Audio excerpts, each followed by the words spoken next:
Romance of Sui and Tang Dynasties Chapter 80. Sui Tang Yanyu, or the romance of the Sui and Tang. And honestly, calling this history feels, I don't know, a bit of a disservice. It reads way more like a psychological thriller. It really does. I mean, Yeah. you've got corruption, you have illicit affairs, and a villain who is so good at acting dumb that he fools the most powerful people on Earth. We are, of course, looking at the rise of An Lushan. Right, An Lushan. And for anyone who's, even casually interested in Chinese history, you know that name. Oh, yeah? He's the guy who launches the rebellion that nearly destroys the Tang dynasty. It's always cited as this turning point where the Golden Age really starts to crumble. But the text we have today, this is the prequel. This is the origin story. Exactly. Because when you look at the facts on paper, it just makes no sense. None at all. You have Emperor Xuanzong, the brilliant emperor. His court is full of genius scholars. How does a man described as a barbarian general, someone the ministers explicitly warned against, how does he charm these people into handing him the keys to the empire? That is the big question. It feels like a con, a long con. It is the ultimate con. And the text, it opens with a poem that frames this perfectly. It sets up this massive irony about who actually holds the moral high ground. Yeah, I caught that. The opening verse is pretty biting, isn't it? It basically says you can look at the lowest rungs of society, servants, commoners, and find immense integrity. Right. But then you look at the top, at the noble class, and it's just a mess. It's a direct critique of the elite. It lists these infamous women from the Tang era, like Empress Wu and Princess Taiping, and it's essentially saying they created chaos from the top down, but then it pivots to the current emperor, Xuanzong. Okay. And it asks a simple question. How did he and the famous consort Yang Guifei let a Camp Zhu barbarian like An Lushan pollute the palace? Pollute the palace. That is very strong language. The text pulls no punches.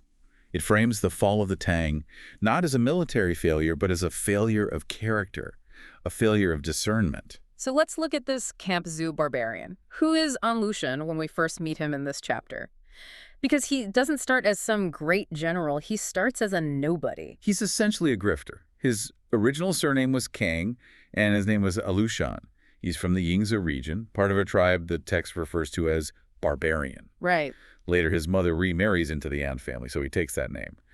But the text gives us his psychological profile immediately, and it's not brave warrior. No, it says he's treacherous and cunning. But it's a specific kind of cunning. It's not book smarts. The text says he is incredibly good at guessing people's thoughts. He possesses this dangerous emotional intelligence where he knows exactly what you want to hear before you even say it. Which brings us to one of the weirdest job interviews in history, the foot washing scene. This is where he gets his first big break. So set the scene for us. Okay, so An Lushan has fled to Yuzu, and he's working as a low-level subordinate for a military commissioner named Zhang Shugi. Okay, a big deal. A very big deal. Powerful, superstitious, and very full of himself. And one day, Zhang is washing his feet, and An Lushan is the guy, holding the towel. And An Lushan sees something on Zhang's foot and just starts laughing. That seems incredibly risky for a servant. If I'm washing my boss's feet and I start giggling, I'm getting fired. It was a calculated risk. And Lushan sees 5 black moles on the sole of Zhang's foot. Now, to us, that sounds like a dermatology appointment. Right. But in the Tang Dynasty, Zhang believes these moles are a cosmic sign. He asks An Lushan why he's laughing, and then Zhang brags. He says, these moles are why I'm a high-ranking commander. It's destiny. He's flexing his destiny moles. He absolutely is. And An Lushan sees an opening. He says, oh, I didn't realize moles were special because I'm just a lowly person, but I have 7 of them on the soles of both my feet. 7. And not just random spots, right? He claims they're in a specific shape. The Big Dipper. The 7 stars. And in Chinese symbolism, that is massive. It implies an even higher destiny than Zhang's. Wait, if I were Zhang, I'd be threatened. If my servant has better destiny moles than me, I'd think, this guy is coming for my job. Why doesn't he just crush him right there?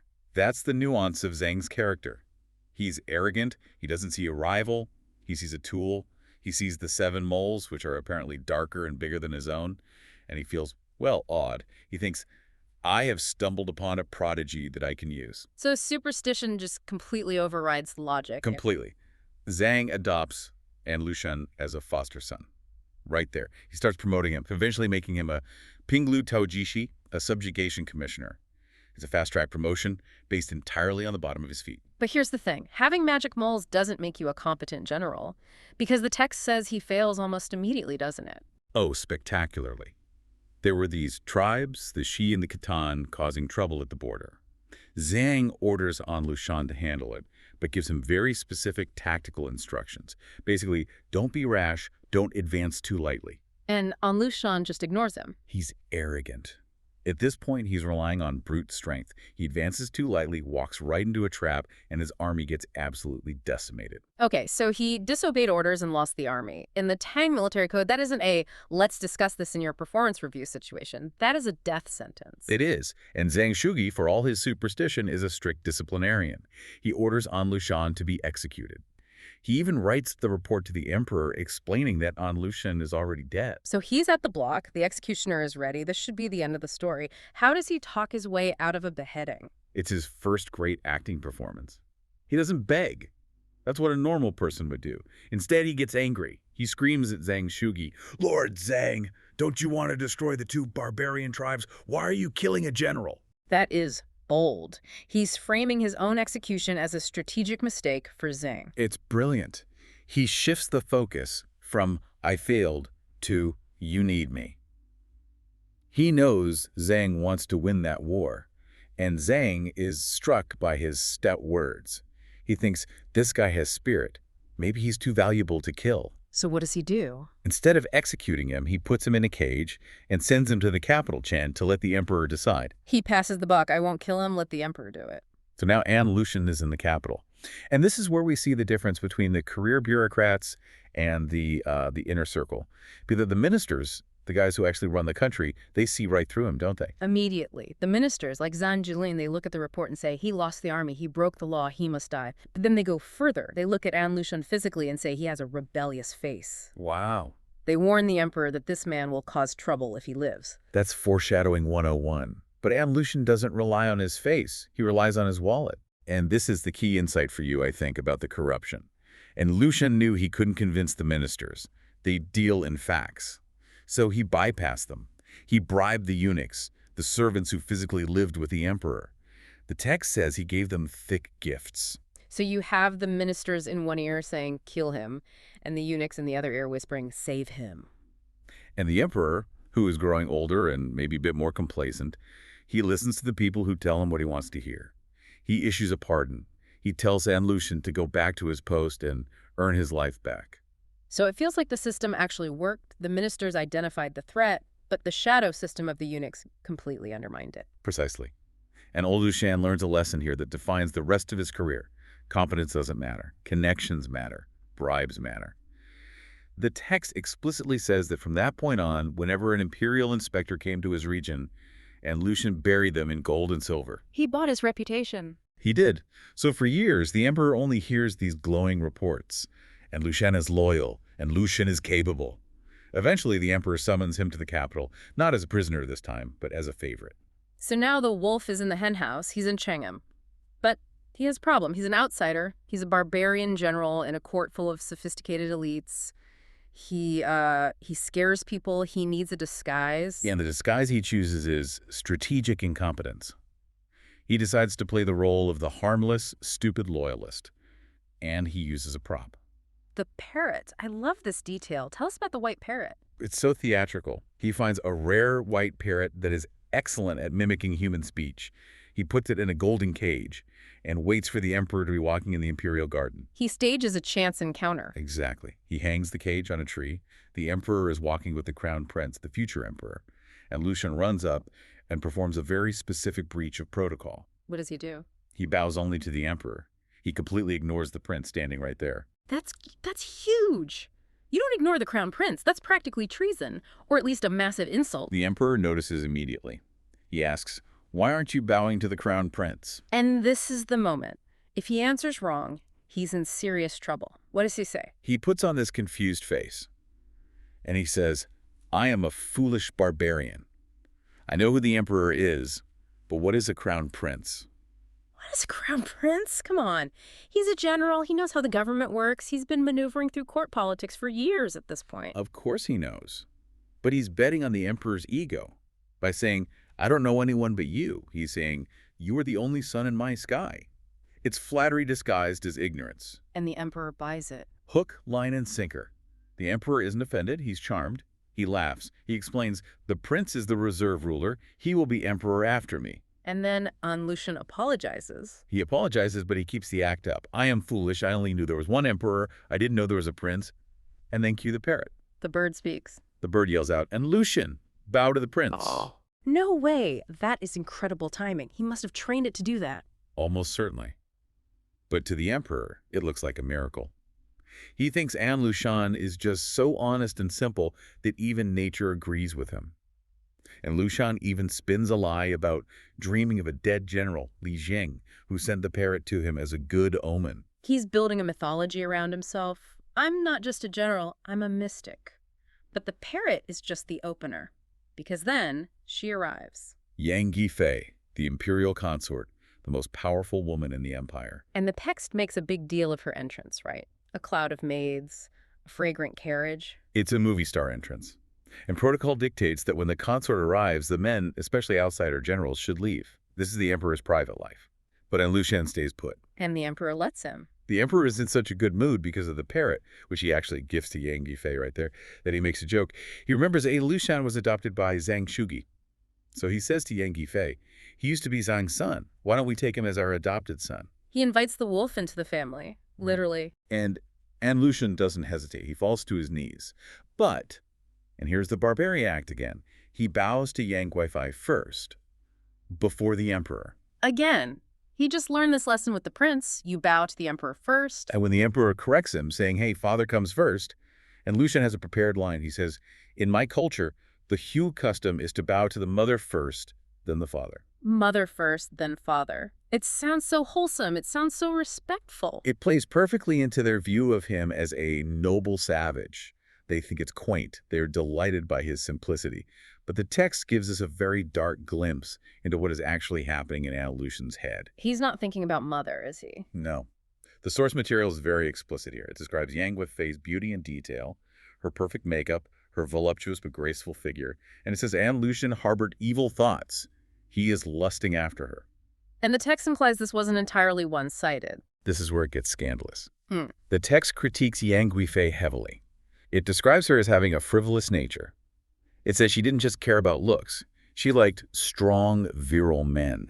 Oh, wow. And she looks at An Lushan, who is described as physically massive, over 300 pounds, with a prominent nose and overflowing with heroic, sharp energy. And she is intrigued. So you have this triangle. The emperor thinks it's a funny, wholesome adoption game. And Lushan is plotting treason and lusting after the consort. And the consort is attracted to the barbarian energy. It creates a massive security breach.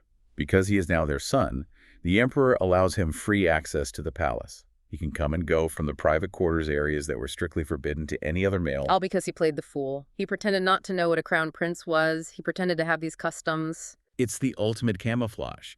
If you appear sophisticated and smart, people suspect you of plotting. If you appear stupid, honest, and culturally confused, people lower their guard. Emperor Xuanzong was a genius in his youth, but here his vanity blinded him. He wanted to be entertained by the funny barbarian. It's interesting how the parrot serves as a metaphor for An Lushan himself. The parrot just repeats what it's told to get a reward, and Lushan is doing the exact same thing. He's just parroting what the emperor wants to hear. That's a great connection. Another poem that really drives the point home. It warns that color does not approach nobility, implying these illicit attractions shouldn't happen. But then it delivers the knockout line. The third son, that's the emperor, was too generous, and the two of them were already of one heart. The two of them, meaning An Lushan and Yang Yifei. Yes. It implies the betrayal had already started, maybe not physically yet, but emotionally. They were aligned, and the emperor was the odd man out in his own marriage. The scene shifts. Usually when we look at history, or, even historical fiction, we're sort of conditioned to root for the winner. That's the standard narrative arc, yes. Yeah. Competence leads to reward. The guy who aces the test, gets the job, marries the princess, changes the world, success is the goal. We are diving into a story that just completely flips that script. It really does. We've got a source that suggests that sometimes winning is actually the trap, and that spectacular, public, humiliating failure might be the only way to actually stay free. It's a very subversive idea, especially for the time period. And in that world, the civil service exam wasn't just a test. Right. It was the singularity. It was the only real path to legitimacy, to wealth, to power. To suggest that failing it is better than passing it, I mean, that's almost heretical. And yet, that is exactly what we're going to explore, to look at the sort of origin story of arguably the most famous poet in Chinese history, Li Bai. But this isn't a dry biography at all. This is a high-stakes drama about how Li Bai tried to enter the system and was basically chewed up and spit out by the bureaucracy. And the part that really hooked me, and I think will hook you listening, is that the text doesn't just stick with Li Bai, it splits. We follow him getting kicked out, but then we also follow the guy who did win. The guy who did everything right. And his reward is, well, it's deeply unsettling. It plays out like a psychological thriller wrapped inside a historical romance. You have one man rejected by the state and another man, well, imprisoned by a reward. It's a fascinating look at the price of ambition. So let's start with our protagonist. If you don't know Li Bai, you probably know the vibe. Drinking under the moon, looking at waterfalls. Flowy robes. But Su Tenyanyi introduces him with some really heavy mythology. He doesn't just show up as a guy looking for a job. No, the text immediately establishes that he's not entirely of this world. And this is crucial for understanding why he acts the way he does later. He's introduced as the 9th-generation descendant of Li Jiji, who was a ruler. So he's got royal blood. He does.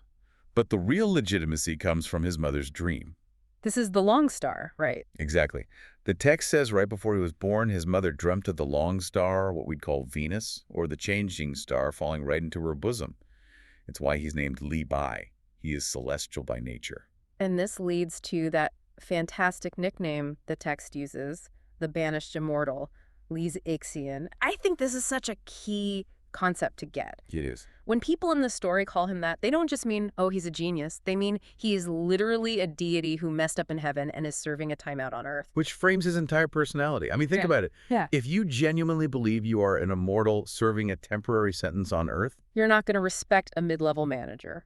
not at all. You don't care about money. The text calls him frivolous with wealth and says he has a knight-errant spirit. He's not a bureaucrat in the making. He's a tourist in the mortal realm. He's slumming it. And he had a crew. The source mentions he spends his time with a group called the Six Idlers of the Bamboo Creek. It sounds like an indie folk band. It does, but it's really a lifestyle statement. It is. It's Li Bai and 5 of his friends, Kan Shaofu, Han Zun, a few others, just hiding out in the mountains, drinking wine, writing poetry. In a society obsessed with climbing the social ladder, being an idler is an act of rebellion. They're actively refusing to join the rat race. That's it. So if he's so happy idling away with his squad, why does he leave? What pulls the banished immortal out of the mountains and into the, the gritty, corrupt world of politics? The catalyst is a man named Wu Yun. Li Bai is in a tavern, drinking, singing incredibly loudly, and just completely ignoring everyone. Wu Yun, who's a local official, hears this wild singing. And normally an official might have him arrested for disturbing the peace. Right. But Wu Yun is intrigued. He sends a servant over to ask who's singing, and Li Bai doesn't just say, "Hi, I'm Li Bai." Oh no, he recites a poem on the spot. It's a pure flex. He basically says, "I am the Green Lotus Hermit, hiding my name in taverns for 30 years. Why does the governor need to ask? I am the incarnation of the Golden Grain Buddha." Wow, that is immense arrogance. He compares himself to a Buddha. But it works. Wu Yun recognizes the talent. They become drinking buddies. And then Wu Yun gets the call up to the big leagues. He's promoted to the capital. And he wants to bring his genius friend with him. Right, to take the imperial examination. But the text notes Li Bai actually refuses at first. He says there's no justice in the system. A little bit of foreshadowing there. A huge bit. He already senses that the whole thing is rigged. He prefers the purity of nature to the corruption of the court. But Wu Yun persuades him, and, well, our reluctant hero goes to the city. And once they get there, the networking starts. This is where we see how the sausage is really made in the Tang Dynasty. You don't just walk in and take the test. No, you need a sponsor. Li Bai wanders into a Taoist temple, the Ziji Palace, and runs into another major character, He Xiang. And for context, He Zizong isn't just some random official. He's the vice director of the Secretariat. He's a heavyweight. And he is instantly mesmerized by Li Bai. This leads to that famous scene, the golden turtle exchange for wine. Can you break that down for us? Why is this such a big deal? Well, in the Tang Dynasty, officials wore these things called fish or turtle tallies. They were basically badges made of gold or silver, depending on their rank. So it's like their ID, their status symbol. Exactly, their access card to the palace. For He Zizeng to unclip his gold turtle badge and just hand it to a bartender to pay for Li Bai's drinks, it's unheard of. It's like a 4-star general tossing his Medal of Honor on the bar to buy a round for a street musician. That's a perfect analogy. It signals two things. First, He Zizeng's whole disregard for protocol when faced with true art, and second, that he values Li Bai more than his own rank. He essentially confirms, you are not immortal, you really are the banished immortal. So Li Bai has the ultimate endorsement. He's got Wu Yun, and now he's got He Zizeng, who's basically the head of HR for the entire empire. Right. The exams are announced, and conveniently, He Zizeng is appointed the head examiner. This should be a slam dunk. Logic would suggest so, but the bureaucracy is a hydra.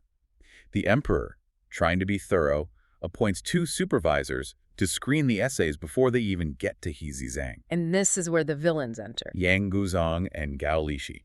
If you know Chinese history or folklore, these are names you hiss at. They're the archetypal corrupt officials. They are. Yang Guzong is powerful and related to the famous consort Yang Gufei. Gao Lishi is a powerful eunuch. They represent the rot at the center of the court. Now, He Zizeng knows Li Bai is arrogant. He knows Li Bai won't follow the unspoken rule of bribing the supervisors. So he tries to help. He pulls Yang and Gao aside privately and says, hey, look out for this guy Li Bai. He's special. And this is the tragic irony. It's heartbreaking. The text says they measured a gentleman's belly with a villain's heart. They interpret look out for him as, I've already taken a massive bribe from this guy, and I'm keeping it all for myself, so you two just push his paper through. Precisely. They think they're being cut out of the deal. It's pure projection. They can't imagine anyone doing something for talent alone. Everything is a transaction.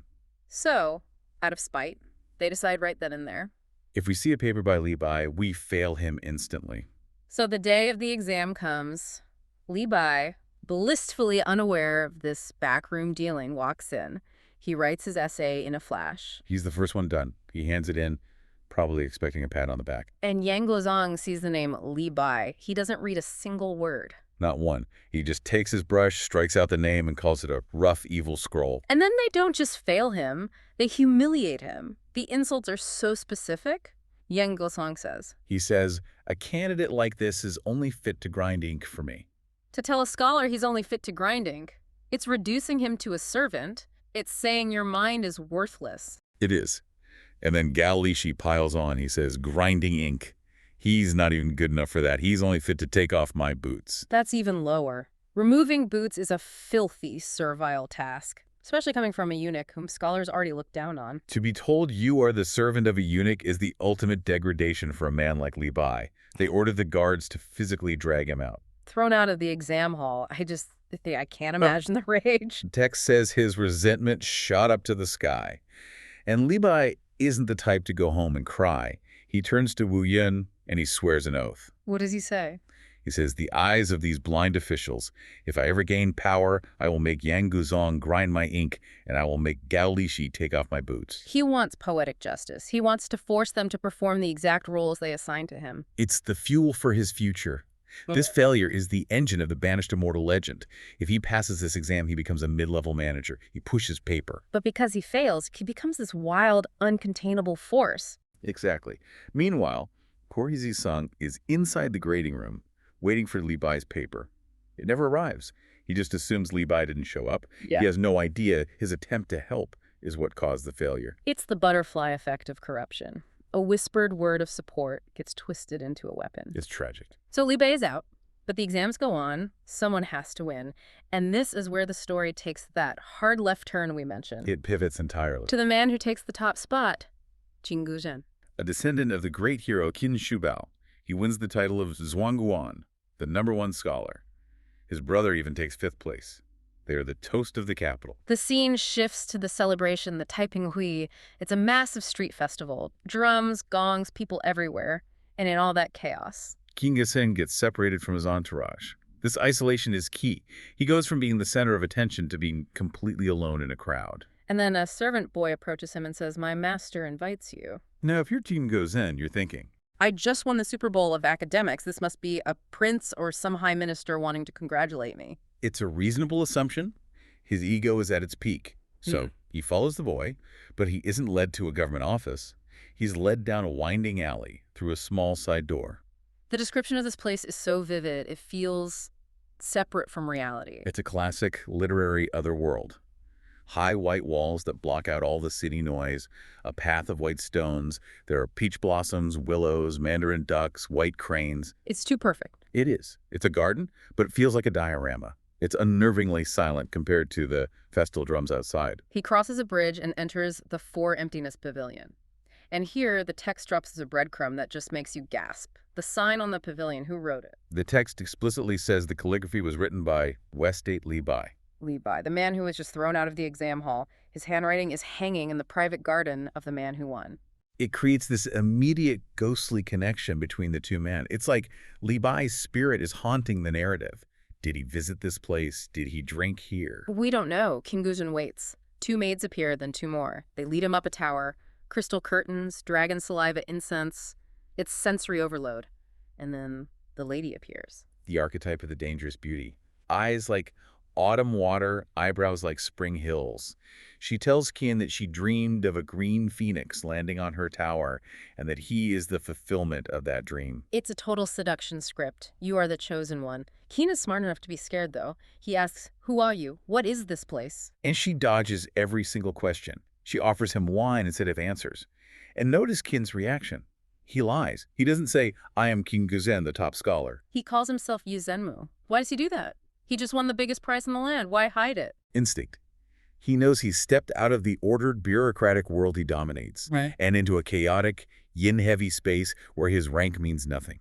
He's trying to protect his true identity. He realizes, maybe subconsciously, that the top scholar title has no power here. But the honey trap snaps shut anyway. She takes his hand. She says her husband is away. The doors are locked. She says the wine might be finished, but the spring mood is just starting. And he folds. He stays. The text says he lingers there for 4 or 5 days. Let's just look at that contrast, because this is the real insight here. We have Li Bai, rejected, insulted, cast out, total failure. And we have Qing Goshen, total success, welcomed into a paradise, fed wine and luxury. But who is actually free? That is the question the story is asking. Li Bai, by failing, remains independent. He owns his time. He owns his voice. He can go back to the Bamboo Creek. King Goshen, the winner, is literally locked in a garden. The servant bolted the door. He doesn't know the woman's name. He's not even using his own name. He has lost his identity in the pursuit of pleasure. It's almost as if the universe said, "Okay, Li Bai, you are too important for this trap. I'm going to make you fail so you don't end up in this golden cage." Exactly. If Li Bai had passed, maybe he would be the one stuck in the Four Emptiness Pavilion, wasting his days instead of writing the poems that defined a civilization. And that detail about the calligraphy, Westgate Li Bai, on the wall, what do you make of that? Do you think it implies he was there before? I think it implies he passed through, he saw the garden, maybe wrote a poem for a drink, as he always does, and then he left. He didn't stay. That's the difference. The idler knows when to move on. The scholar gets stuck. It even reframes the villains. Yan Gozong and Gao Lixi are terrible people, sure, but by sabotaging Li Bai, they accidentally saved him. They preserved the banished immortal. They tried to crush him, but all they did was ensure he wouldn't be domesticated by the civil service. They gave him a grievance, a chip on his shoulder that drove him to greatness. Without that grinding insult, maybe Li Bai just becomes a happy, mediocre bureaucrat who pushes papers for 30 years and dies unknown. It's a stunning critique of the concept of success.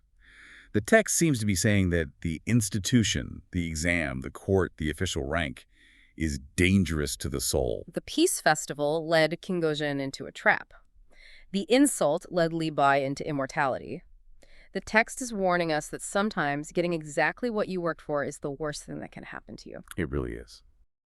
The scene shifts abruptly. And this isn't a story about hard work paying off. It's a story about a missing person, a sex scandal, a massive government cover-up, and somehow, against all logic, it ends with the only time in history that China had 2 #1 scholars at the exact same time. The double Zhuangyuan. Yeah. It's a historical impossibility. Yeah. There could only be one top scholar. It's like having 2 presidents. But this story, this narrative, it explains how a very specific set of, errors and lies made it happen. We need to figure out how we get from a missing scholar to this double victory. And I think what makes this so fascinating is that it's not really a story about academics. It almost feels like a satire of the court itself. Absolutely. And to understand this story, you really have to get the vibe of his court. It was wealthy, it was cultured, but it was also deeply permissive. The rules were kind of suggestions. Appearances mattered more than reality. Exactly. Yeah. And this story is basically a stress test of that whole system. Okay, so let's set the board. The exams are done. The results are in. Who are the big winners? We were focusing on the Qin family. They're descendants of the legendary general Qin Shubao, so they have this, martial aristocracy pedigree. But they've turned to the books. You have the older brother, Qin Guomo, and the younger brother, Qin Goshen. And they didn't just pass. They, crushed it. They swept the podium, the results come out, and the younger brother, Qin Gushan, takes first place. He is the Zhuangyuans, The big one. the big one. And his older brother, Qin Guomo, takes the top spot of the second class. It's just a massive triumph for the family. Okay, so picture the scene. It's the Golden Palace. The emperor is sitting there. The whole court is watching. The herald calls out the name of the top scholar to come forward. Qin Guzhen. Nothing. Violence. Complete silence. He's not there. I just can't wrap my head around the audacity of that. You spend your entire life studying for this one moment, and then you just don't show up.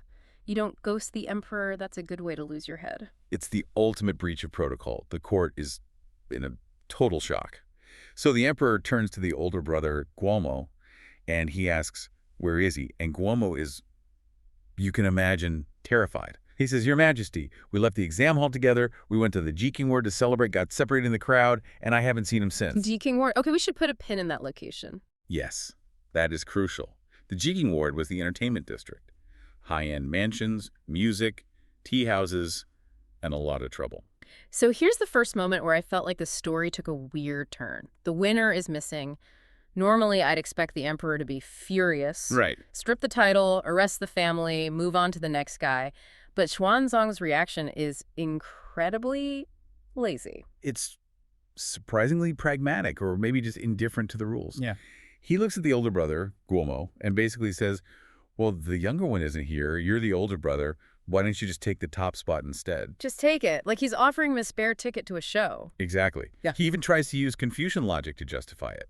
He says the younger brother shouldn't precede an older brother anyway, so this actually works out better. That is wild. It just shows how little the merit part of the meritocracy actually mattered to him in that moment. He just wanted a body in the robe so he could finish the ceremony and go to lunch. But this is where the older brother, Guomo, becomes the moral anchor of the whole story. He refuses. He says no to the emperor. He flat out refuses. He says, I cannot accept the honor my brother earned. And then he makes a very risky request.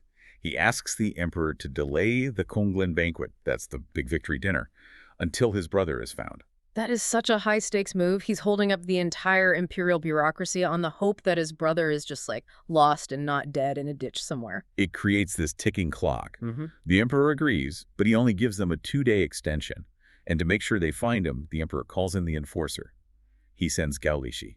And for anyone who knows Tang history, Gao Lishi isn't just a butler. He's the head eunuch. He's arguably the second most powerful person in the entire empire. He is the muscle. Mm-hmm. When Gao Lishi gets involved, it's not a wellness check. No. It's a raid.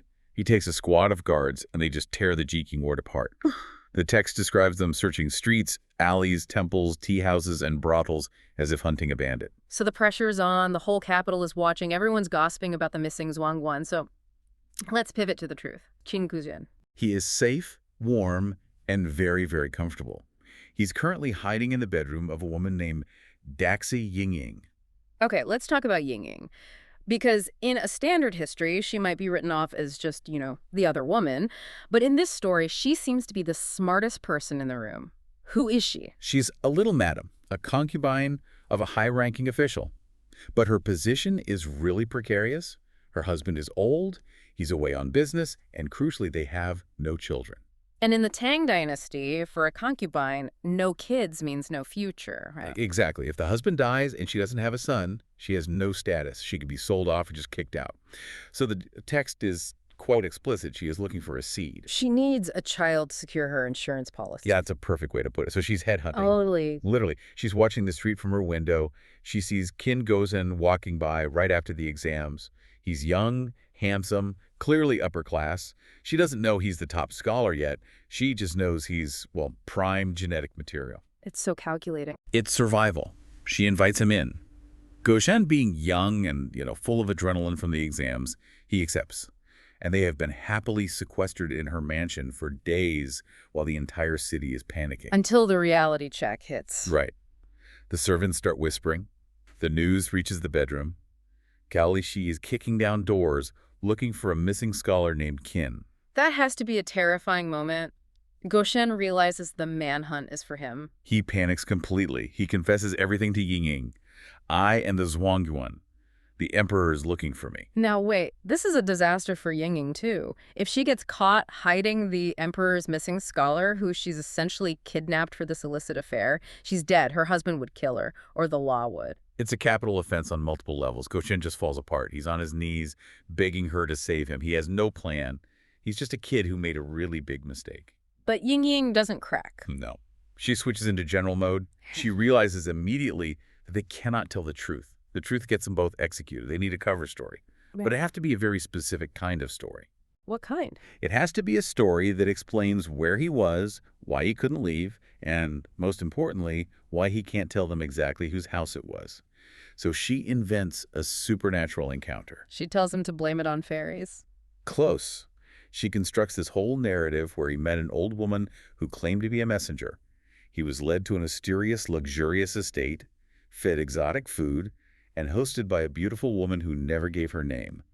He was detained there, then blindfolded and released. It's the I was abducted by aliens defense. I don't know where I was. I don't know who they were. Please don't ask me for a street address. Exactly. It's vague enough to be unprovable. But Yingying is smarter than that. She knows a vague story just sounds like a lie. To make it sell, she needs a detail that anchors it in some kind of reality. She needs a prop. This is my favorite part, the painting. The painting.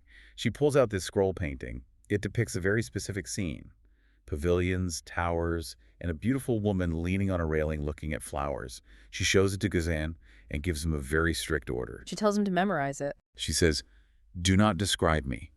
Describe the woman in this painting. Do not describe this room. Describe the pavilions in this painting." That is incredibly specific. She's scripting his testimony word for word. She guarantees him that if he sticks to the visual details of that painting, he will be safe. Then she gives him a final cup of wine, a tearful goodbye.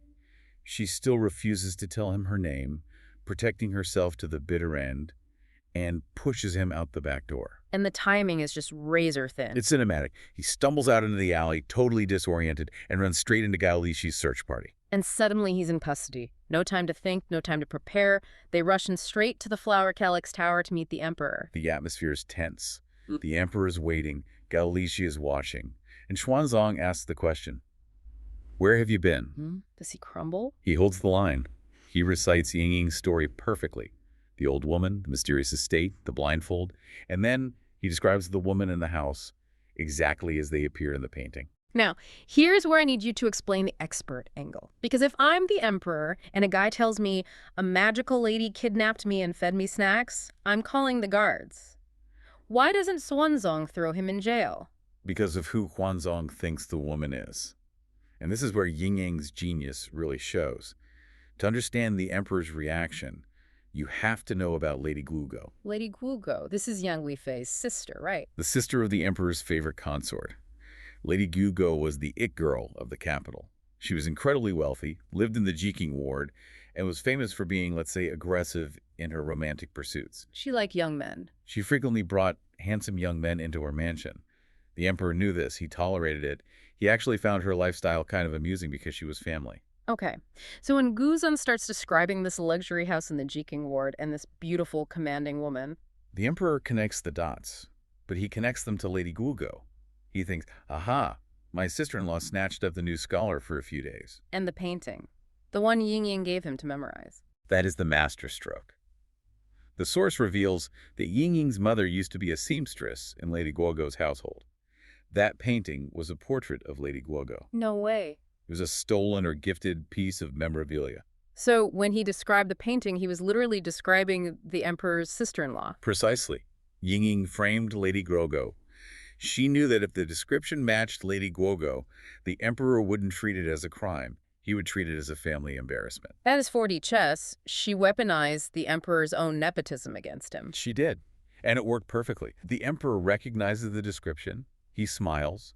He turns to his advisors and essentially says, well, if that's the case, he truly met a fairy. We don't need to investigate this any further. Because investigating further would just expose his own sister-in-law's scandal. Exactly. He covers it up to save face for the family. Right. He accepts the lie because it's so much more convenient than the truth would be. So Gozhen is just off the hook. Completely.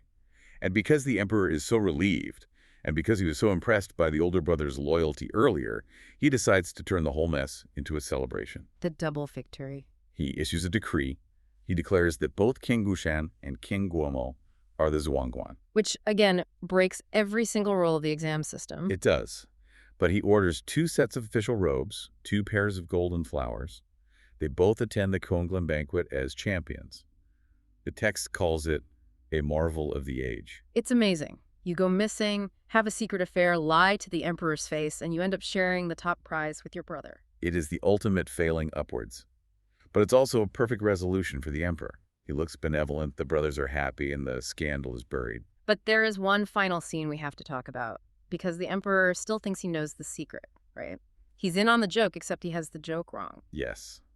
A while later, the emperor is hanging out with Lady Guogo, and he decides to tease her. He thinks he's got dirt on her. So he asks, with a little wink, so why were you hiding that young scholar in your house? Meaning Gushan. Right. But Lady Guogo have no idea who Gushan is. However, she is actually hiding a young man in her house at that very moment. You're kidding me. No. The text says she was having an affair with the son of a Kiani guard officer. So when the emperor asks about hiding the young man, she assumes he's found out about her current lover.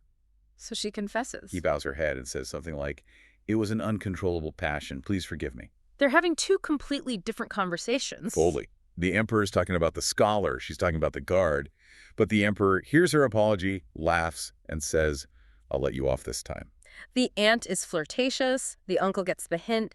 Everyone makes a mistake and laughs it off. That's the line. It's a comedy of errors where everyone survives because nobody actually told the truth. It really is a perfect circle. Gozhen survives because his lie fit the narrative the emperor expected. Lady Guogo survives because her confession fit the narrative the emperor thought he knew. And Yingying survives because she understood that dynamic better than anyone else. She really is the unsung hero here. Yeah. Without her, this is a tragedy. Gozhen gets executed, the brother is disgraced. I mean, she saved the whole family. She did. She played the court game from her bedroom and won.